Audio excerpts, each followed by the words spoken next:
क्या आपने कभी सोचा है कि हमें हिकअप्स क्यों आते हैं? कितना इरिटेटिंग होता है ना हिकअप्स आना। पहली चीज़ तो ये है कि लोग सोचते हैं कि कोई हमें याद कर रहा है। तो let's see the logic behind it. Easy peasy. We get them when our friends think of us. No.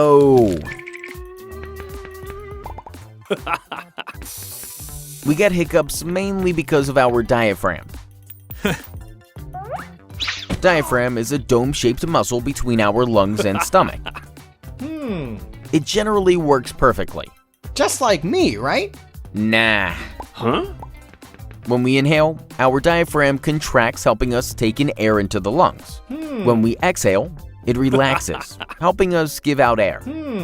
However, sometimes this contraction does not happen properly. One of the reasons is excess eating.